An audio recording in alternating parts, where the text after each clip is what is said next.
hari ini kita mau belajar sama-sama di bulan yang terakhir, di bulan April, di mana kita memiliki tema Compassion for the Lost. 1 bulan penuh kita sudah belajar bagaimana kita dipenuhi dan belajar daripada hati Kristus yang dipenuhi dengan belas kasihan. Mujizat digerakkan oleh karena belas kasihan. Dan mujizat yang terbesar adalah penyelamatan. Amin. Mujizat yang terbesar adalah ketika orang dipindahkan dari kerajaan gelap kepada kerajaan terangnya yang ajaib. Dan itu terjadi hanya oleh satu hal, belas kasihan. Tanpa belas kasihan Kristus Yesus Tuhan kita, saudara dan saya tidak akan ada di tempat ini menikmati anugerahnya. Tetapi karena kemurahannya itu, karena belas kasihannya itu, dan karena komitmennya terhadap Bapa, dia harus menyelesaikan tugas yang dipercayakan. Ada mandat, ada amanat yang diberikan untuk diselesaikan hingga dia harus mati di kayu salib menggantikan saudara dan saya.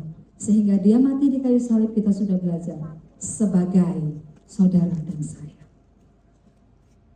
Jadi ketika kita naikkan pujian yang terakhir, kita bisa benar-benar merasakan, kita benar-benar bisa menangkap hati Tuhan. Hanya ada pada Dia keselamatan, tidak ada jalan yang lainnya. Minggu ini kita belajar sama-sama dengan tema Our Responsibility Going and Proclaiming. Tanggung jawab saudara dan saya, tanggung jawab kita semua adalah pergi dan memberitakan. Amin. Hal ini mudah dikatakan, tetapi seringkali orang banyak alasan untuk mempraktekkan. Ayat dasar kita akan kita ambil dari Roma 10 ayatnya yang ke-14 sampai dengan yang ke-15. Tetapi saya ingin kita belajar sedikit dan saya ada sebuah pertanyaan. Yuk kita imajinasikan sebentar. Kalau ada di hati kita orang yang kita sayangi, sahabat kita, atau pasangan hidup kita, atau anak kita, atau keluarga kita, siapapun itu, orang yang sangat berharga di hati kita. Kita bayangkan jika seseorang itu ada dalam bahaya. Ada dalam bahaya. Antara hidup dan mati. Dan mereka tidak tahu jalan keluar untuk menyelamatkan diri. Namun, hanya Anda yang ada di situ. Hanya ada Anda dan saya. Saya menggambarkan di sini ada gambar tangannya di laut gitu. Dia jatuh ke lautan, dia tidak bisa berenang, ada tangan yang menolong. Kira-kira dalam kondisi dia tidak bisa berenang, dalam kondisi dia sudah seperti gambar di itu ada tinggal tangannya saja. Dan pribadi ini adalah orang yang sangat berharga bagi saudara. Apa yang saudara akan lakukan? Pertanyaan sederhana. Apa yang saudara akan lakukan? Pasti menolongnya. Dengan segenap hati, dengan segenap kekuatan, dengan segenap kemampuan. Sekalipun mungkin kita sendiri tidak bisa berenang pun, kalau ini adalah orang yang sangat berharga buat kita dan sangat kita kasih, sangat kita cintai, sangat kita sayangi. Pasti dengan apapun harganya, pasti kita akan menolong dia. Betul? Inilah peran krusial orang percaya. Sama seperti Kristus, sama seperti Yesus harus naik di atas kayu salib, sampai harus menggantikan saudara dan saya, karena dia punya compassion. Karena dia memiliki belas kasihan yang sangat besar terhadap saudara dan saya. Karena saudara dan saya pribadi yang sangat berharga bagi dia. Sangat dicintainya. Bahkan kita adalah biji matanya. Karena kita adalah gambarannya. Maka dia harus turun, mengosongkan dirinya, sampai benar-benar harus melewati semua harganya, sekalipun dia ngomong sama Bapak kalau boleh cawan ini berlalu, tapi kehendak-Mu yang jadi. Dia bayar semua harganya, menghancurkan dagingnya, menghancurkan seluruh hidupnya untuk saudara dan saya. Puncak compassion ini adalah membawa jiwa kembali kepada Tuhan. Saudara dan saya sudah diselamatkan. Saudara dan saya sudah percaya kepada Kristus Yesus. Saudara dan saya, kalau tiba-tiba kita dipanggil pulang hari ini, saudara dan saya harus siap. Kenapa? Karena kita tahu kemana kita akan pergi. Kita akan ada di pangkuan Abraham, kita akan percaya, kita akan selamat. Sama seperti orang yang di sebelahnya Tuhan Yesus kan. Dia kan semua dua-duanya penjahat ya secara mata manusia. Tapi kalau engkau pergi nanti ingat aku. Saat ini juga, kata Tuhan kan, engkau ada bersama-sama dengan aku. Di mana? Di Firdaus. Jadi tidak ada nanti, tidak ada. Ketika saudara dan saya percaya, mengaku dengan mulut, percaya di dalam hatinya bahwa Yesus Kristus adalah Tuhan dan karya penebusannya di kayu salib adalah untuk menyelamatkan saudara dan saya. Ketika kita percaya, kita selamat. Tidak ada nanti, percayanya sekarang, selamatnya nanti. Tidak. Kalau saudara dan saya sudah mengalami blessing sebesar ini, tema kita hari ini adalah tanggung jawab kita pergi dan memberitakan. Supaya apa? Supaya banyak orang di luar sana mengalami hal yang sama seperti saudara dan saya. Selamat, menerima setiap janji Tuhan, hidup di dalam berkat Tuhan. Itu yang Tuhan mau. Kembali kepada rancangan Tuhan yang semula. Makanya yang paling sedih itu bukan kita ketika ada orang belum selamat. Yesus. Tetapi karena rohnya sudah ditaruh dalam kita, hatinya ditaruh dalam kita. Karena itu kita memiliki roh belas kasihan itu. Amin. Saudara dan saya harus masuk, maju, berjalan, menyampaikan apa yang menjadi kehendak Tuhan. Kita lihat dari Roma 10. Roma 10 ayatnya yang ke-14 sampai dengan 15. Begini firman Tuhan. Tetapi bagaimana mereka dapat berseru kepadanya jika mereka tidak percaya kepada dia? Bagaimana mereka dapat percaya kepada dia jika tidak mendengar tentang dia? Bagaimana mereka mendengar tentang dia jika tidak ada yang memberitakannya? Dan bagaimana mereka dapat memberitakannya jika mereka tidak diutus? Seperti ada tertulis betapa indahnya kedatangan mereka yang membawa kabar baik. Siapa di tempat ini yang diutus oleh Tuhan untuk memberitakan kabar baik? Boleh angkat tangan. Belum semua. Jadi ada yang belum diutus, nanti maju ke depan kita doakan pengutusan. Amin. Ya. Yuk kita lihat firman ini. Supaya apa? Mulai kita terbuka. Bahwa ini adalah privilege dari Tuhan. Ketika kita melakukan apa yang menjadi bagian ini. Karena di ayat 14 dibilang gini. Jadi, kalau nggak ada yang, kenapa mereka nggak percaya? Karena mereka belum dengar. Kenapa nggak dengar? Karena nggak ada yang ngomong sama dia. Karena nggak ada yang ngasih tahu sama dia. Kenapa nggak ada yang ngasih tahu? Karena tidak diutus. Padahal tidak ada alasan. Kita semua di tempat ini diutus oleh Tuhan. Amin. Berarti tugas saudara adalah memberitakan. Tema hari ini pergi dan memberitakan. Memberitakan apa? Perdengarkan, sampaikan ke telinga mereka, ke hidup mereka, ke hati mereka kabar sukacita, kabar baik, kabar keselamatan, ya, sehingga mereka menjadi percaya. Ini tugas saudara dan saya. Ada 3 hal yang kita mau belajar sama-sama pada pagi hari ini. Yang pertama, tahu lihat ini gambar Titanic ya, kelihatan kan? Titanic yang mau masuk ke laut itu. Yang pertama, kita dipanggil untuk pergi. Sepakat? Firman tadi mengatakan kita tuh dipanggil untuk pergi, bukan diam, ya. Pergi, aktif, bukan pasif. Di Roma 10 ayat 15 tadi sudah dikatakan, jadi gimana mereka mendengar kalau tidak ada yang diutus? Saudara dan saya diutus oleh Tuhan, artinya saudara dan saya harus pergi. Pergi bukan pilihan, pergi adalah sebuah perintah, ya. Matius 28 ayat 19. Pergilah, jadikan semua bangsa murid. Kan Tuhan bicaranya pergilah, perintah, bukan pilihan.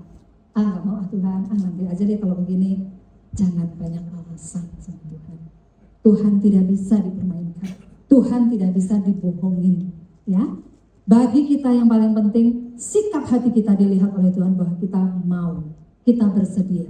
Hal kemampuan itu bukan kekuatan saudara. Hal kemampuan itu adalah kekuatan Tuhan. Ya, roh keberanian itu juga Tuhan yang berikan. Tuhan tidak berikan kita roh ketakutan. Kata pergi adalah sebuah perintah, bukan pilihan. Sama seperti ketika diutus dari Yerusalem dulu, dari Yudea, Samaria, sampai ke ujung bumi. Saya ingin menyampaikan sedikit kehidupan tentang John Harper. Ada yang tahu? Ada yang kenal? Kenal sih mungkin nggak ya. Tahu? Tahu ceritanya John Harper? John Harper, kenapa saya kasih gambar Titanic begini? Jadi John Harper itu adalah seorang hamba Tuhan, ya. Dia berasal dari Scotland, tapi dia melayani sebagai gembala di Chicago, ya. Satu ketika dia diundang untuk KKR, menjadi pembicara KKR, gitu kan, di tanah kelahirannya. Kemudian dia istrinya sudah meninggal. Dia punya anak satu, perempuan, umurnya baru 6 tahun. Nah, John Harper akhirnya pergi sama anaknya naik Titanic. Naik Titanic akan KKR tujuannya. Tetapi di tengah jalan kejadiannya seperti ini. Titanic. Izin Tuhan, ya.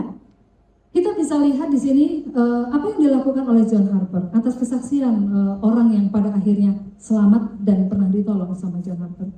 Di situ John Harper begitu Titanic itu mulai mengkoyak itu karang itu, terus kemudian robek dan perlahan demi perlahan dia tenggelam. Apa yang dilakukan John Harper? Pertama dia lari, dia ambil anaknya yang 6 tahun itu, dia larikan ke kasih pelampung, larikan ke Skoci. Dia bilang sama anaknya bahwa Nana, panggilnya Nana ya, namanya Eni, kamu di sini sebentar. Dia ditinggalkan sebentar, nanti kita ketemu lagi, katanya gitu. Dia bilang seperti itu. Jadi ditinggalkanlah anaknya di situ, ya mungkin ada dititipin kan di situ.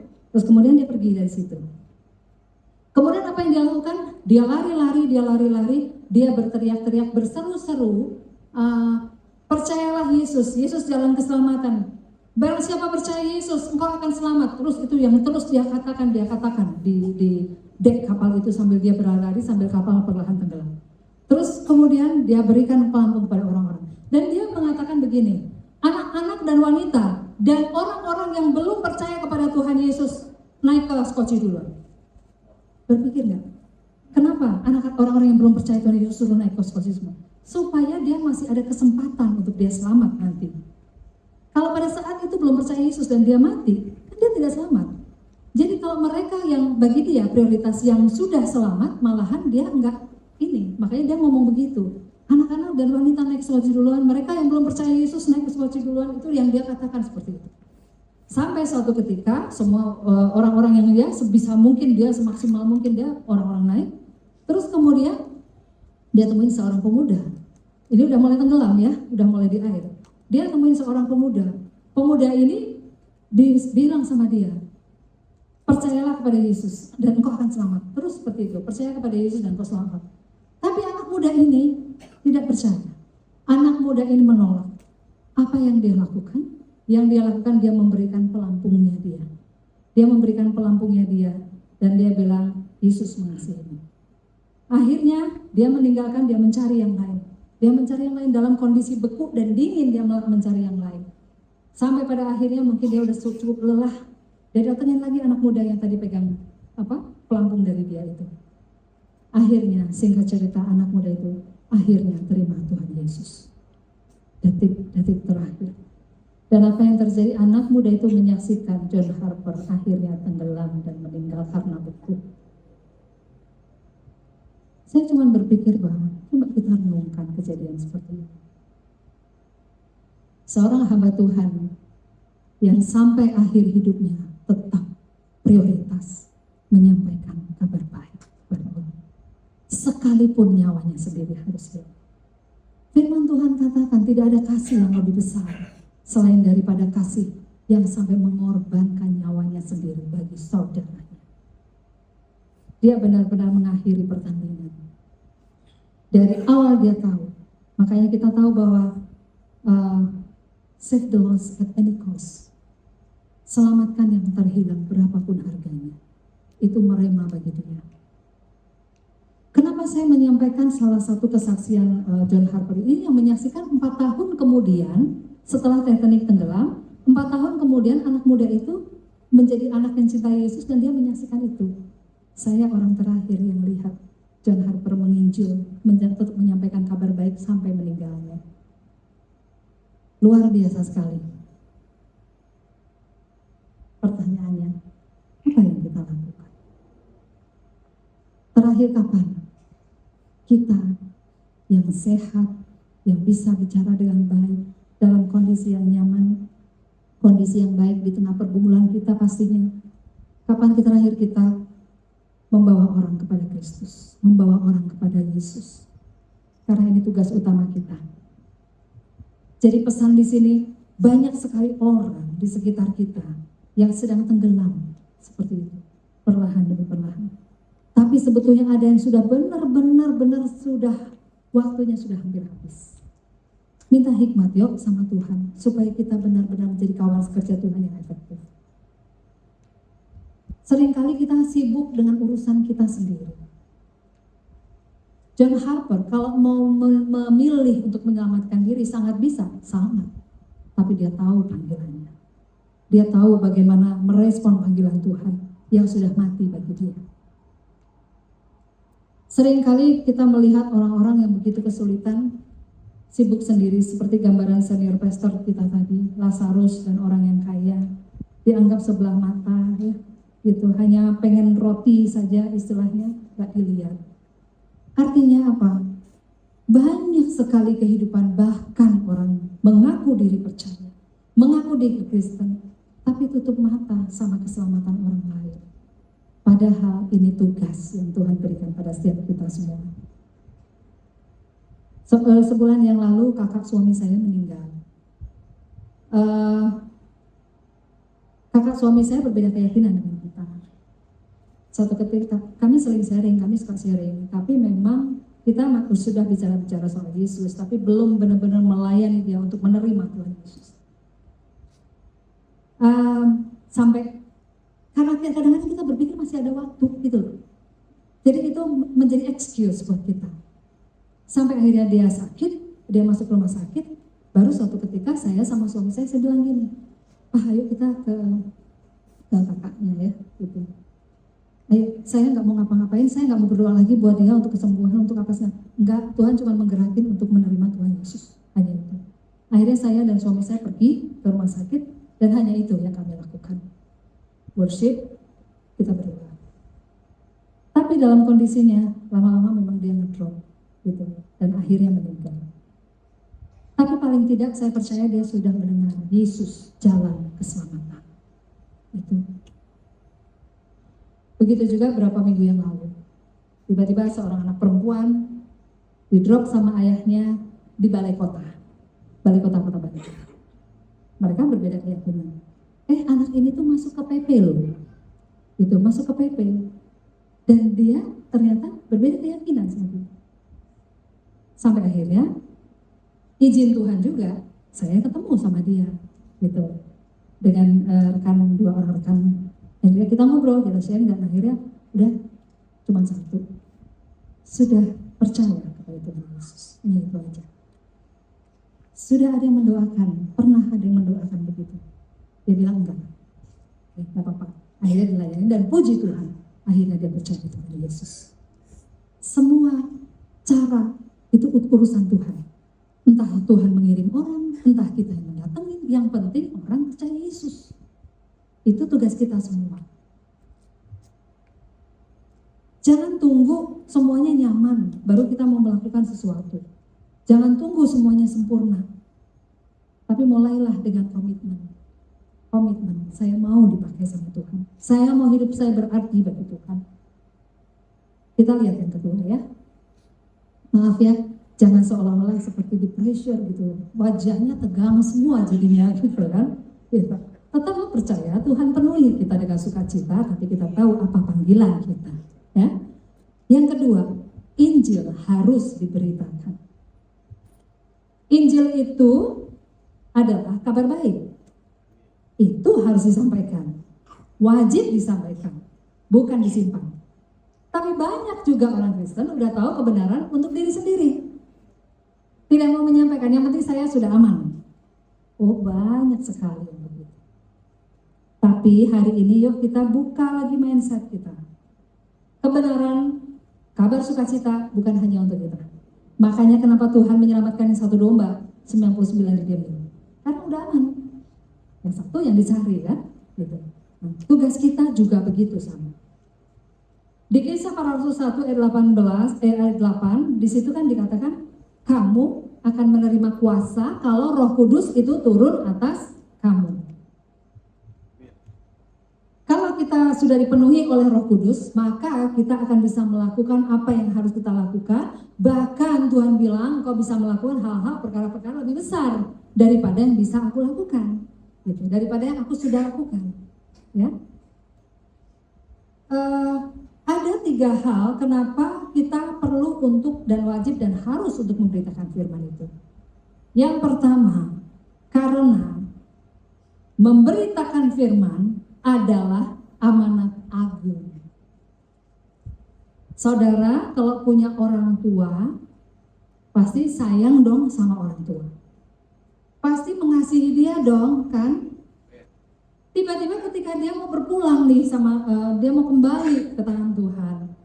Terus dia menyampaikan, "Nah, nanti titip dia ya, tolong diasuh, anggap udah seperti anakmu sendiri," misalnya ponakan atau siapa yang udah anggap seperti anakmu sendiri.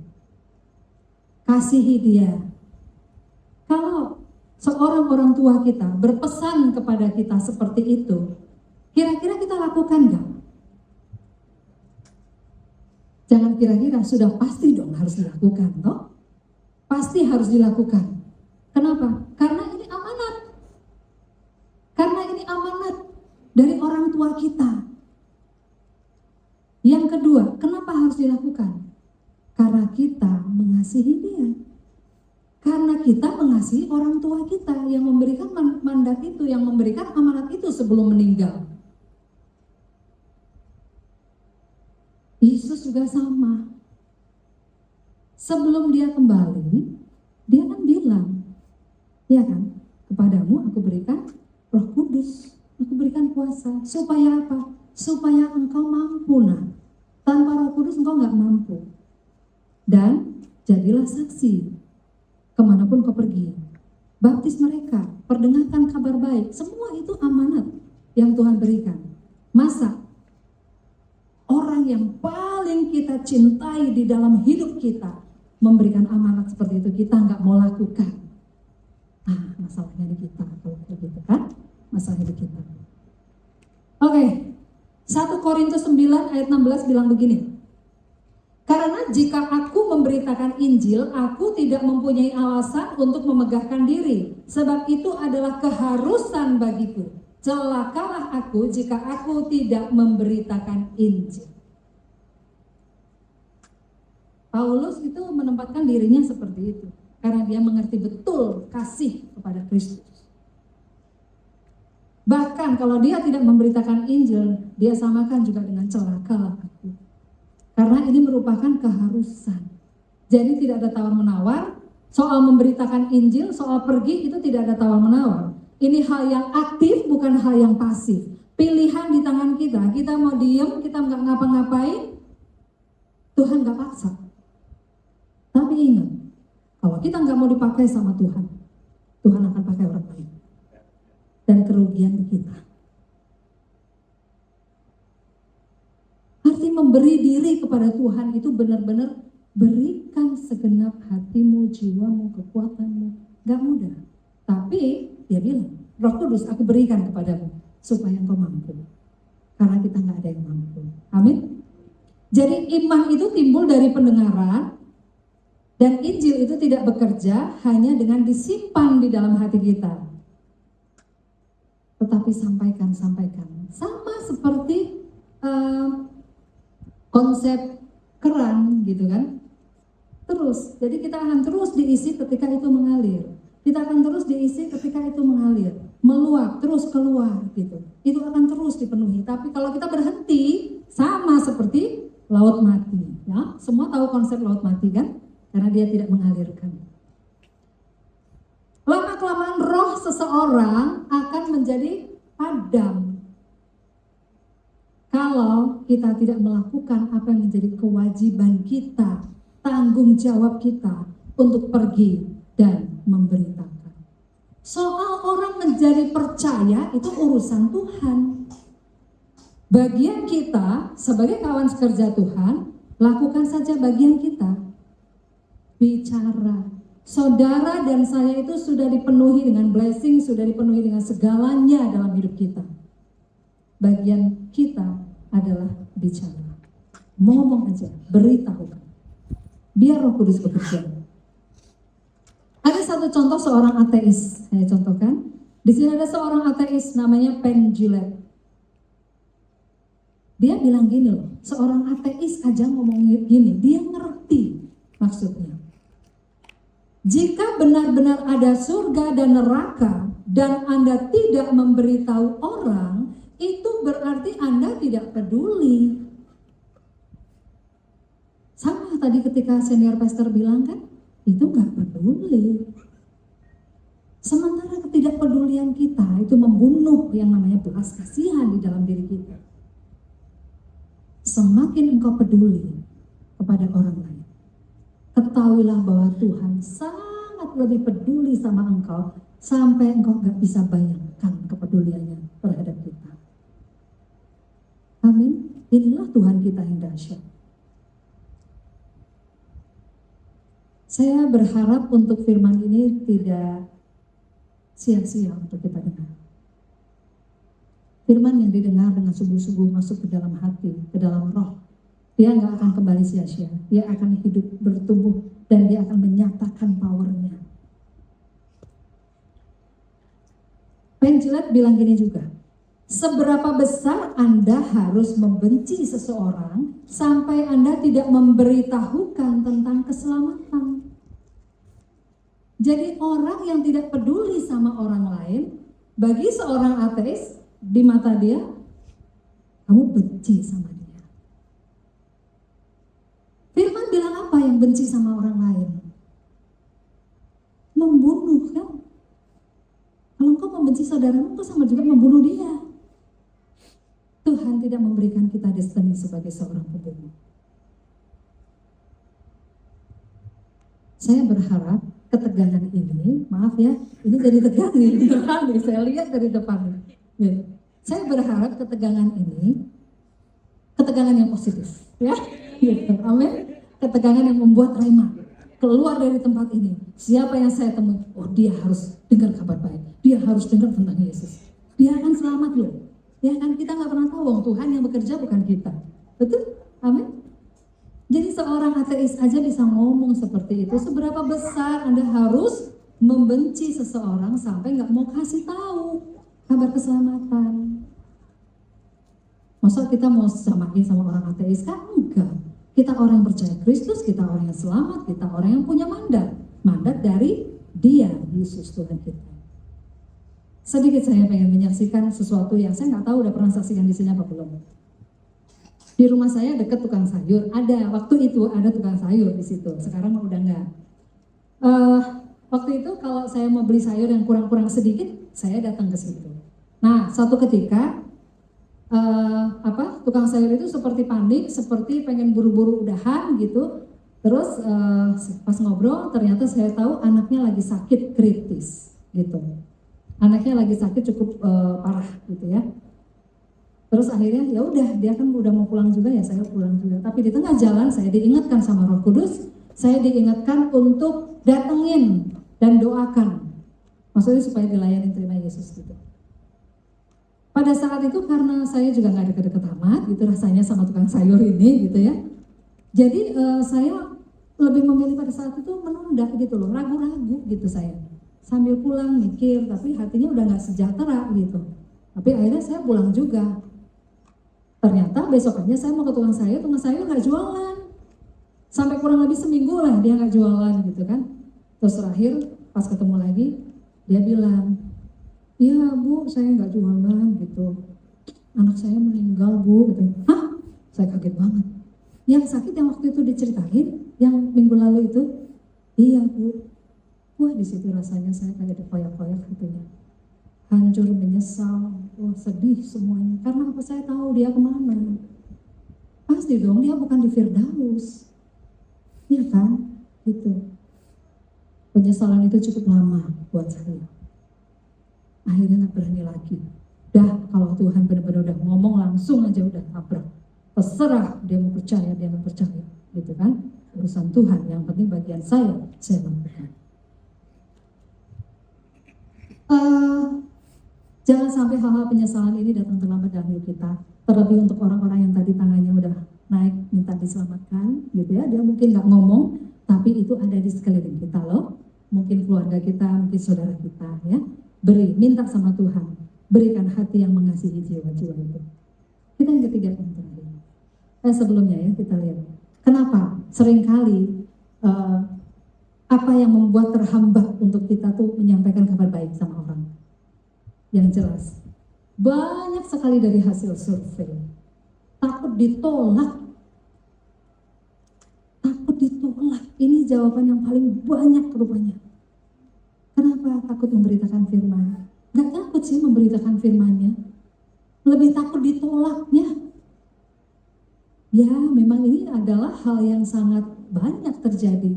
Makanya supaya gak ditolak, gak usah deh lebih menyimpan firman itu. Tapi kalau kita ingat lagi Tuhan Yesus, seberapa dahsyatnya dia ditolak bahkan di kotanya sendiri. Ya, Yesus itu udah benar-benar contoh yang paling luar biasa dalam hidup kita, sempurna. Jadi seringkali karena takut penolakan itu, daging kita ini loh paling benci yang namanya ditolak, gak dianggap gitu kan, gak didengar gitu. Itu kan daging kita yang sakit. Wah jangankan kita bicara save the lost at any cost, baru ditolak saja kita sudah takut. Padahal hanya karena hal ini memindahkan dari orang itu dari kerajaan gelap kepada kerajaan terang, dan inilah tujuan Tuhan datang ke bumi supaya saudara dan saya lakukan hal yang sama. Jadi ingat ya, yang paling tragis justru ketika kita tahu gimana kita bisa menyelamatkan, Tuhan pakai untuk menyelamatkan orang lain, tapi kita memilih untuk diam. Ini tragis karena apa? Kita tahu benar ini keselamatan. Dan ingat, mungkin ada Anda itu satu-satunya Alkitab hidup yang bisa dibaca oleh mereka. Mungkin gak ada kesempatan dengan orang lain, mungkin kesempatannya dengan Anda, tapi Anda lebih memilih enggak deh. Akhirnya dia misalnya dipanggil Tuhan, selesai deh. Ya, oke, yang terakhir, yang ketiga. Kita harus bekerja memberi dampak, bukan pasif diam memberi dampak, gak bisa. Kerja memberi dampak. Yesaya 6, di situ ayat 8 dikatakan begitu. Lalu aku mendengar suara Tuhan berkata, siapakah yang akan kuutus dan siapakah yang mau pergi untuk aku? Maka sahutku, ini aku, utuslah aku. Saya berharap semua kita di tempat ini mengatakan hal yang sama. Ini aku Tuhan, utuslah aku. Karena saudara dan saya sudah lengkap toolsnya semuanya untuk pergi dan memberitakan. Tuhan bisa pakai siapa aja. Saudara nggak mau dipakai sama Tuhan, Tuhan nggak maksa. Ya, Tuhan akan pakai orang lain. Itu aja. Balik lagi, pilihan di kita. Apakah kita mau dapat privilege itu atau enggak? Gitu. Nah, sekarang juga Tuhan itu sekali lagi, dia bukan cari orang hebat. Dia bukan cari orang yang punya kemampuan, karena kemampuan itu datangnya dari milik dia. Jadi dia hanya mau orang yang bersedia, orang yang mau untuk bekerja bersama-sama dengan dia. Tuhan nanti yang buka jalan, Tuhan yang mampukan semua. Terakhir saya pengen berikan satu gambaran, mungkin ada yang kenal Nick Vujicic, ya. Kenal atau tahu? Oh, pernah ketemu atau belum? Saya pernah, ya. Jadi Nick Vujicic itu dia tidak, kita tahu semua dia punya kekurangan kan di tangan dan juga di kakinya. Dia tidak ada tangan, tidak ada kaki, ya. Tapi apa yang dia lakukan setelah tahu ternyata dia di umur 10 tahun. Dia umur 10 tahun, dia itu mau bunuh diri ceritanya. 10 tahun dengan kondisi dan keadaan dia pengen bunuh diri loh. Di Batam. Kok ada ya anak umur 10 tahun berpikir untuk bunuh diri? Tapi akhirnya setelah saya pikir-pikir, bisa jadi. Kenapa? Karena kondisinya. Kalau orang yang normal, ya mungkin agak bingung juga ya. Gitu. Tapi Nick Vujicic ini, dia lahir tanpa kaki, itu namanya tetra amelia syndrome. Itu dia mengalami itu dalam hidupnya. Terus dia mengalami titik terendah dalam hidupnya itu ketika dia umur 10 tahun itu titik terendah dalam hidup dia, sehingga dia mau bunuh diri. Karena dia ngerasa hidup dia nggak punya harapan, dia hanya ngebebanin orang tua, ngebebanin orang-orang di sekitarnya, dia juga nggak mungkin akan menikah, pikirannya banyak sekali gitu ya. Tapi akhirnya dia membatalkan untuk bunuh diri. Kenapa? Karena dia ingat wajah mamahnya. Dia ingat wajah mamahnya yang selalu mendukung dia, selalu mensupport dia. Ada belas kasihan terhadap mamahnya, sehingga dia mengurungkan untuk dia bunuh diri. Kemudian dia yang membuat dia sadar adalah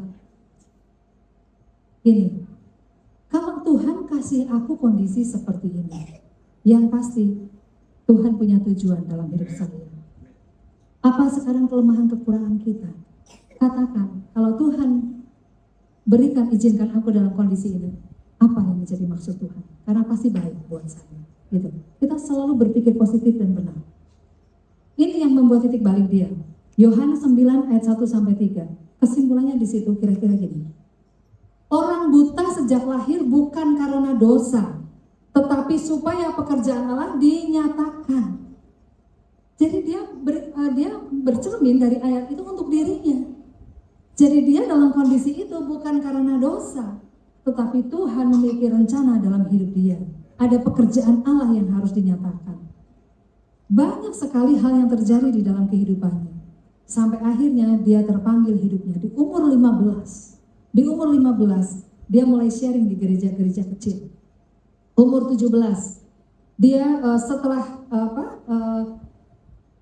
setelah ibunya menangis dalam prosesnya dia itu, dan dia membatalkan semua hal-hal yang tidak benar dalam hidup dia, dan dia mulai masuk menjadi seorang full timer di umur 19, memberi diri sepenuhnya untuk pekerjaan Tuhan. Kita bisa melihat bahwa hidupnya sangat radikal. Penderitaan itu membuat dia menjadi semakin kuat, dan akhirnya dia tahu bahwa di dalam kehidupan, kebergantungan kita hanya kepada Tuhan. Tidak ada kepada siapapun, manusia sehebat apapun. Kita tidak bisa bergantung sama dia. Dan hasilnya di tahun 2026 ini, Nick Vujicic, dia sudah berkhotbah di depan 800 juta orang. Bayangkan, 800 juta orang dia sudah berkhotbah. Dan di 70 negara dia sudah melayani.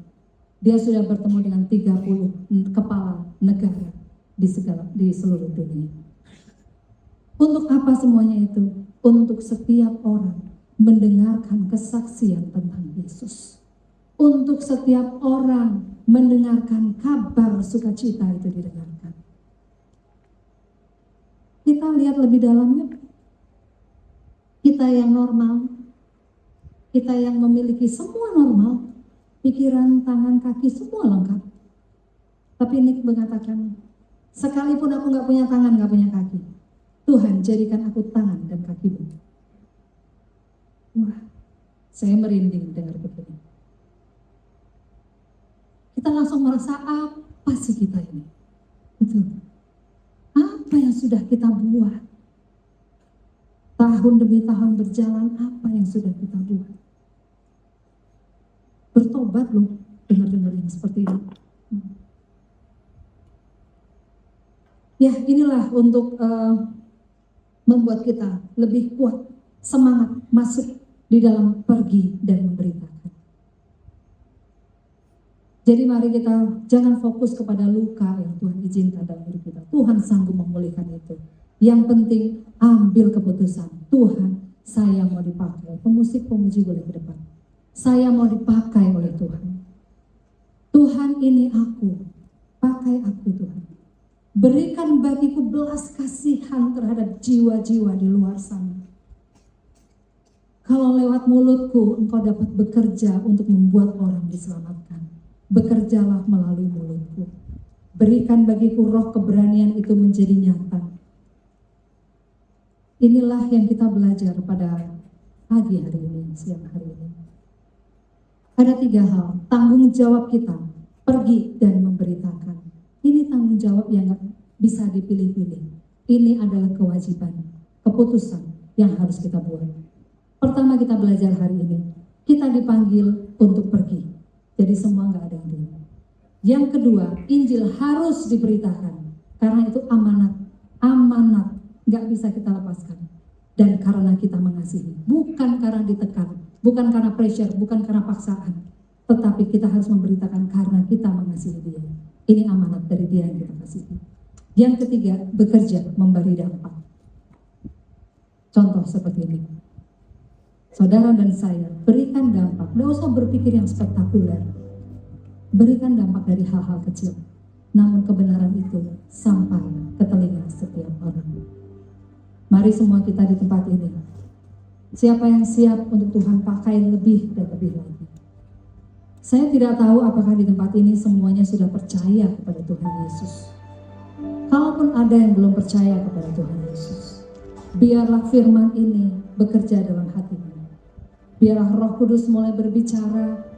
Kami nggak tahu caranya seperti apa, tapi satu hal, ketika firman disampaikan, tidak akan ada yang kembali sia-sia.